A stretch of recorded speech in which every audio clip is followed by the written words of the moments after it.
अस्सलाम वालेकुम aspirants. International political security का जो हमारा थर्ड टॉपिक है बैलेंस ऑफ पावर, आज हम ये डिस्कस करते हैं।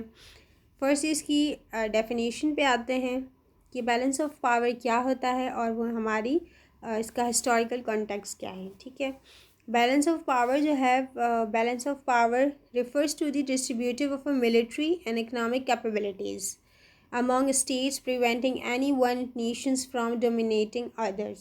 जैसे हम पाकिस्तान की एग्जांपल ले लें बैलेंस ऑफ पावर को समझने के लिए कि अगर पाकिस्तान की इकॉनमी स्ट्रॉन्ग नहीं है और इंडिया की इकॉनमी स्ट्रॉन्ग है और इंडिया के पास बहुत ज़्यादा रिसोर्स है और पाकिस्तान के पास बिल्कुल भी रिसोर्स इतने अच्छे नहीं हैं, तो ये बैलेंस ऑफ पावर नहीं होगा। ठीक है, तो अगर चाइना और इंडिया की एग्जांपल ली जाए तो दोनों इकनॉमिक पावर भी हैं, मिलिट्री स्ट्रेटजीज़ भी इनकी अच्छी हैं, तो ये बैलेंस ऑफ पावर में आएंगे।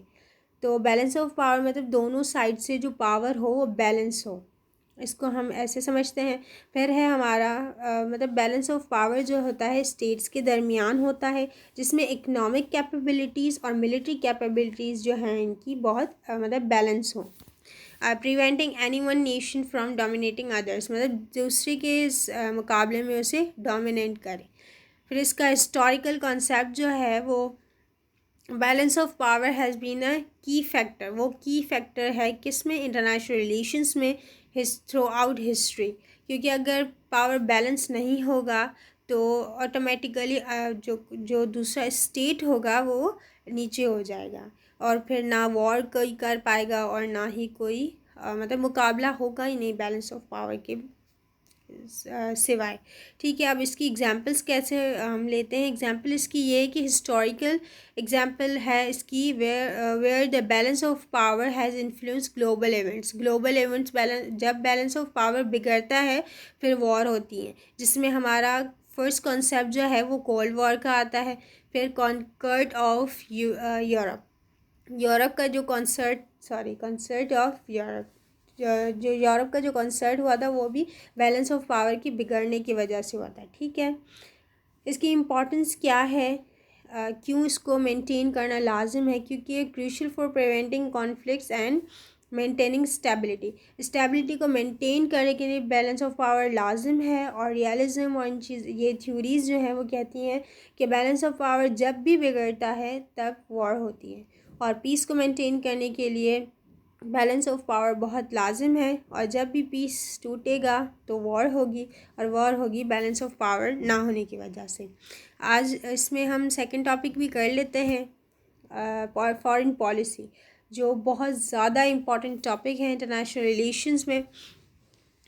फॉरेन पॉलिसी क्या है, किसी भी कंट्री की फॉरेन पॉलिसी उसके नेशनल इंटरेस्ट पे डिपेंड करती है, ये मेन पॉइंट है।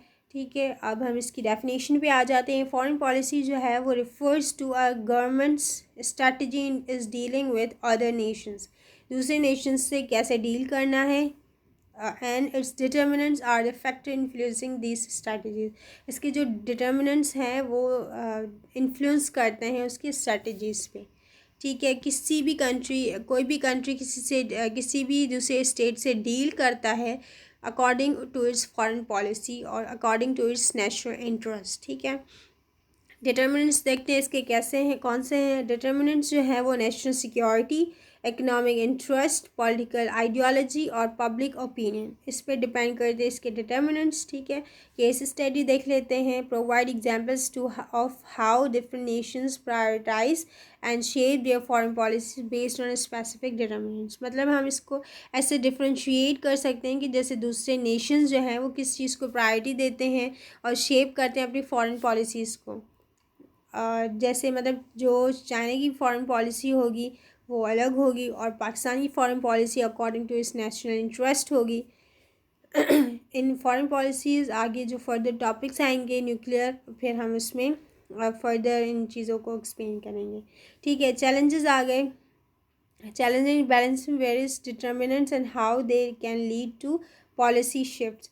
पॉलिसी शिफ्ट्स को वो कैसे डिटरमाइन करते हैं मतलब कि कोई भी नेशन किसी भी पॉलिसीज़ को कैसे शिफ्ट करती है, चैलेंजेस को कैसे बैलेंस करती है डिटर्मिनेंट्स के थ्रू, ये इस पे डिपेंड करता है। तो आज हमने 2 टॉपिक किए जिसमें हमारा बैलेंस ऑफ पावर आता है और फॉरेन पॉलिसीज़ डिटर्मिनेंट्स। ये टॉपिक बहुत इंपॉर्टेंट है और जब भी इसके क्वेश्चंस हम लेंगे तो उस क्वेश्चंस को फर्दर हम डिस्क्राइब करके केस स्टडीज़ डिटर्मिनेंट्स हमको सबको ब्रीफली डिस्कस करके आपको बताएंगे। जो भी क्वेश्चन हो तो आप कमेंट सेक्शन में बता सकते हैं। Thank you for watching our video. Thank you. And comment section में आप अपना कोई भी क्वेश्चन बता दें अगर आपको है इसमें और कोई प्रॉब्लम है तो हमारी वीडियो लाइक करें, सब्सक्राइब करें और कमेंट बॉक्स में कमेंट ज़रूर करें। ठीक है, अल्लाह हाफ़िज़।